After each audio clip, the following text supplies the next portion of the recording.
Hello बच्चों, good morning. आज के क्लास में यूनिट 4 से भू क्षरण एवं भू संरक्षण के बारे में पढ़ेंगे। भू क्षरण या अपर्दन, जिसको इंग्लिश में इरोजन बोलते हैं, सॉइल इरोजन, और संरक्षण को कंजर्वेशन बोला जाता है। तो भू क्षरण एवं भू संरक्षण।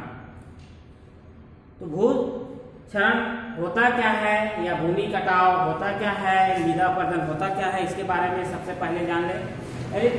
सबसे पहले हमारे भारतवर्ष में जो ये बार बार पुनरावृत्ति हो रहा है कि एक कृषि प्रधान देश है भारतवर्ष, जिसके लगभग 80% जनसंख्या क्या है, कृषि पर निर्भर है। और ये भी हमको पता है क्या, जमीन वो स्थिर है कि नहीं, और वो स्थिर होने के साथ साथ वो बढ़ने वाला भी नहीं है कि उसको खींचे और बढ़ा दिए। हमारे यहाँ सबसे समस्या ये है कि जनसंख्या के क्या है, निरंतर जो है बढ़ रहा है। तो जनसंख्या बढ़ रहा है तो उसके लिए जो भोज्य पदार्थों की जो है पूर्ति आवश्यक है। तो भोज्य पदार्थों की पूर्ति कहाँ होगा, एग्रीकल्चर से, कृषि से ही आपके अनाज उत्पादन हो सकेगा। तो भूमि तो स्थिर है, तो वो स्थिर है तो उसको हम कैसे जो है पूर्ति कर सकते हैं। तो भूमि में जो है उसकी उर्वरक शक्ति अधिक रहेगा, उसमें उत्पादन हम लोग जो है अधिक से अधिक लेकर के जो है उस पूर्ति को कर सकते हैं। लेकिन हमारी दूसरी समस्या है, भूमि का कटाव हो रहा है कई माध्यमों के द्वारा, जल के द्वारा, हवा के द्वारा, कई प्रकार के जो है व्यक्तियों का जो दखल के कारण, जैसे वनों की कटाई, कृषि के गलत तरीके, स्थानांतरित खेती, चारागाह आदि चीज में जो है भूक्षरण हो रहा है। तो उससे पोषक तत्व की जो है हानि होते जा रहा है, जिसकी वजह से हमारे भूमि में प्रभाव पड़ रहा है। तो सबसे पहले इसकी परिभाषा जानेंगे। क्या, सबसे पहले परिभाषा अर्थ समझ लें। मृदा अथवा मृदा कणों का कटना ही भूमि कटाव कहलाता है। क्या, इसका अर्थ है मृदा का कणों का कटकर दूसरे जगह चले जाना ही क्या कहलाता है, मृदा कटाव कहलाता है या भूमि भूक्षरण कहलाता है। अब परिभाषित रूप में ले सकते हैं, किन्हीं बाह्य शक्ति कोष्टक में लिख सकते हैं, जल, हवा, जीव जंतु कोष्टक बंद द्वारा मिट्टी के कणों का एक स्थान से हटकर दूसरे स्थान में चले जाना क्या कहलाता है, भूक्षरण या सॉइल इरोजन कहलाता है। एक बार और सुन लेंगे, किन्हीं बाह्य शक्ति द्वारा मिट्टी के कणों का एक स्थान से दूसरे स्थान पर ले जाने को ही भूक्षरण, ले जाने या हट जाने को ही क्या कहा जाता है, भूक्षरण कहलाता है। अब ये तो परिभाषा हो गया। अब इनके कारण, ये किन कारणों से जो है आपके भूक्षरण अधिकांश रूप से देखा जाता है। ऐसे तो वायु और जल के द्वारा मुख्यतः होता है, इनके प्रकार है, ये भी है। तो कारण में पहला है वनों का कटाई।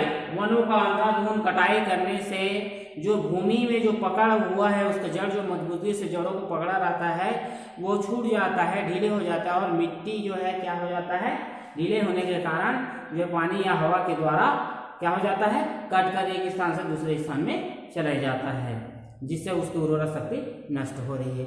उसी प्रकार से दूसरा, कृषि के गलत तरीके से, कृषि की गलत तरीके जैसे ढलान वाले क्षेत्रों में गहरी जुताई, मेड़ों का निर्माण ढाल के अनुरूप ठीक प्रकार से न होना, मृदा की संरचना के अनुसार जुताई न करने के कारण वर्षा जल के कारण मृदा क्षरण की संभावना बढ़ जाती है। तो गलत तरीके होने के कारण भी मिट्टी आगे क्या हो जाता है, आपके एक स्थान से दूसरे स्थान में चले जाते हैं। उसी प्रकार से स्थानांतरित खेती की इस विधि से मृदा क्षरण को बढ़ावा मिलता है। स्थानांतरित खेती को क्या कहा जाता है, झूमिंग खेती, एक स्थान से दूसरे स्थान में खेती करना। इसको आप जो है 6वीं 7वीं से पढ़ते आ रहे हो। सोशल साइंस है, साइंस में इसके बारे में अधिकांश पढ़े हैं, है ना।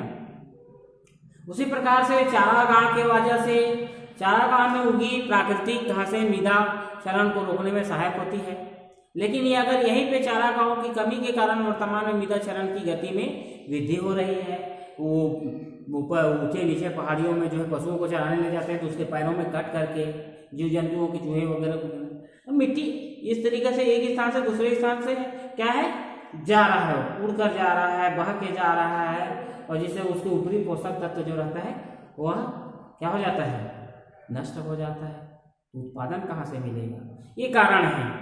अब आएंगे भूचरण के प्रकार, ये इंपॉर्टेंट है भाई। भूचरण के प्रकार दो प्रकार के होते हैं। कौन कौन से प्रकार से होते हैं? दो प्रकार से, जल द्वारा कटाव और हवा द्वारा। भूचरण के प्रकार दो प्रकार से, जल द्वारा कटाव वाटर इरोजन और विंड इरोजन, हवा द्वारा कटाव। तो जल द्वारा कटाव को पहले देखेंगे। इसमें इसे जली कटाव भी बोलते हैं। जल कटाव को किस तरीके से परिभाषित कर सकते हैं? इसे जली कटाव भी कहा जाता है। जल के द्वारा पहाड़ी या ऊंचे नीचे क्षेत्रों से या जल के बहाव के साथ मिट्टी के कणों का कट कर एक स्थान से दूसरे स्थान में चले जाना ही क्या कहलाता है? जल कटाव कहलाता है। ठीक, जल वाटर इरोजन। तो वाटर के साथ, वाटर की गति के साथ मिट्टी का कट करके एक स्थान से हट करके दूसरे स्थान में चले जाना ही आपके वाटर इरोजन कहलाता है। अब ये वाटर इरोजन हमारे यहाँ अधिकांश देखा जाता है। और दूसरा होता है हवा द्वारा या वायु द्वारा, है ना। क्या? वायु, हवा के द्वारा कटाव या वायु के द्वारा कटाव, जिसको विंड इरोजन बोला जाता है। तो वायु के गति के साथ मिट्टी की कणों का एक स्थान से हट करके दूसरे स्थान में चले जाना ही आपके विंड इरोजन कहलाता है। तो वायु द्वारा कटाव, तो ये अधिकांश कौन से क्षेत्रों में देखा जाता है? जहाँ शुष्क क्षेत्र है, राजस्थान आपके रेगिस्तानी क्षेत्र है, यहाँ अधिकांश तो होता है। जो मिट्टी सूखी रहता है, ऊपरी पर भुरभुरी रहता है, वो हवाओं में उड़ करके कोसों दूरियां चले जाते हैं। देखे होंगे आपके कुछ स्थान में राजस्थान में था, रेगिस्तान था, आज वो बढ़ते बढ़ते कई जगह में चले गए।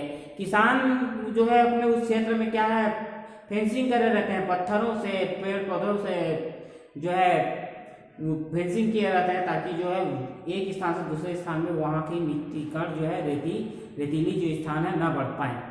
ठीक है। ये तो जल द्वारा कटाव को परिभाषित देख लिए, वायु द्वारा परिभाषा देख लिए। अब इनके प्रकार, जल द्वारा इनके भी 3 प्रकारों में बांटा गया है। तो जल प्रकार आपके इनको तीन प्रकार हैं। पहला परात अपरदन, शुद्ध सरिता अपरदन और अनलिका अपरदन, ये 3 है। एपीएटी वगैरह में आता है भाई, इसको ध्यान से सुनेंगे। क्या? गली इरोजन के बारे में पूछा जाता है, इसको ध्यान से सुनेंगे। पीएटी में भी आता है और आपके कई कंपटीशन एग्जाम में भी आते रहता है, तो इसको ध्यान से सुनेंगे। तो पहले परात अपरदन, इसको समझने के लिए आप अपने इस पंजे का उपयोग कर सकते हो। जैसे 5 उंगली है, 1 उंगली, ये आपके हत्थे और उसके बाद ये हथेली। ये उदाहरण से मैं तीनों प्रकार को बताऊंगा, इसको अपने हाथों के माध्यम से समझेंगे। तो परात अपरदन एक बीज होता है जो अंकुरित होता है, उसी प्रकार से रहता है। परात अपरदन जो रहता है एक समतल अथवा चद्दर कटाव भी कहते हैं। इसको क्या कहा जाता है? Seat erosion, seat erosion.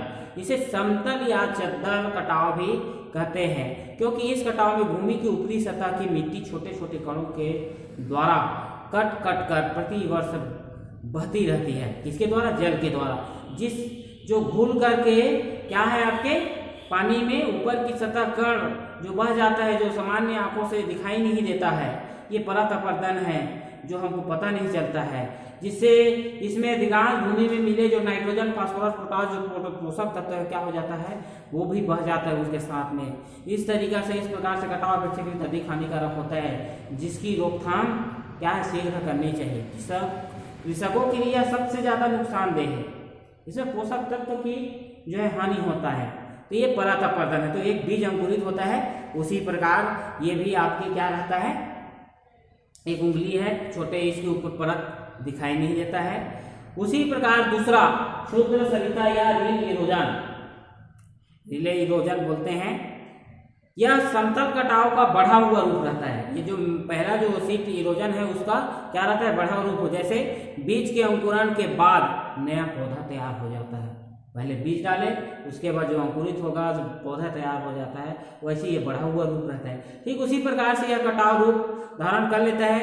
यदि परत अपवर्तन को न रोका जाए तो इस कटाव में छोटे छोटे नालियां बन जाती है। क्या है, पहले तो परत के रूप में बहे, अब इसको न रोकेंगे तो ये छोटे छोटे क्या है, ये छोटे छोटे क्या है, नालियां बन जाएगा कई रूप में, कई तरीका से, इधर से इधर, ऐसे आपकी कई रूप में नालियां बन जाता है, पतली पतली। ठीक है, तो ये कटाव जो रहता है जिसमें मिट्टी के कण अधिक जो है क्या होता है, मात्रा में कट कर खेत से जल के बहाव के द्वारा बह से कर चले जाते हैं। यद्यपि यह कटाव परत अपवर्तन से कम हानिकारक होती है, लेकिन वर्षा समाप्ति के बाद इस कटाव के बनी नालियों की जुताई द्वारा क्या है, पाटा लगाकर समतल किया जाता है। जुताई करके पाटा लगाने से समतल हो जाता है। अब तीसरा गली इरोजन या ऑर्नल का इरोजन। यह कटाव सबसे बढ़ा हुआ रूप रहता है किसका, ये दोनों का, परत अपवर्तन और क्षुद्र सरिता। अगर इसको हम नहीं रोक पाए तो ये ऑर्नल का गली इरोजन बनेगा, एक मेन मोटी आपकी क्या है, गड्ढे स्वरूप बन जाएगा, बड़ी मात्रा में एक हथेली के समान। जैसे ये पहले आपकी उंगली था, ये परत ऐसे निकला और उसके बाद कई आपके जो खेंगे, कई आपके जो है पौधे शाखाएं निकला रहता, वैसी टाइप के दिखाई देगा इधर उधर। उसके बाद एक गली का इरोजन ले लेगा एक। ठीक है, तो ये उसका बढ़ा हुआ, यह कटाव सबसे बड़ा रूप है। अर्थात यदि शुद्ध सरिता को न रोका जाए और छोटी छोटी नालियां बड़ा रूप धारण कर लेती, जैसे छोटी अंकुरित पौधा बड़ा हो जाता है और आकार में वृद्धि कर लेता है, ऐसी कटाव में मिट्टी की मात्रा और अधिक कट जाती है। इस नलका में सभी छोटे छोटे नलकाओं में मिल जाने के कारण पानी अधिक मात्रा में इकट्ठा हो जाते हैं, जिससे उतनी ही आकार मात्रा में क्या होती है, कटाव भी होता है। और नलका अपवर्तन में बनी अवनलकाओं को निम्न प्रकार से वर्गीकृत किया गया है। इसको दो प्रकार से वर्गीकृत किया गया है, एक आकार के अनुसार, दूसरा गहराई के अनुसार। तो आकार के अनुसार से V और U आकार में ये जो कटता है, तो एक U आकार में कटेगा जब कटाव होगा पानी के द्वारा, और एक V आकार में जो गहरे खुदाई होता है। तो ये दो प्रकार का होता है, U और V। दूसरा आपके गहराई के अनुसार से रहता है, तो वह आपके कम गहराई, मध्यम गहराई और बड़ी गहराई, ये तीन भागों में बटा है। इस प्रकार से आपके ये इरोजन है, ये क्षरण है, ये आपका समाप्त हुआ। आने वाले समय में आपको इनके प्रभाव और संरक्षण के बारे में बताया जाएगा। धन्यवाद।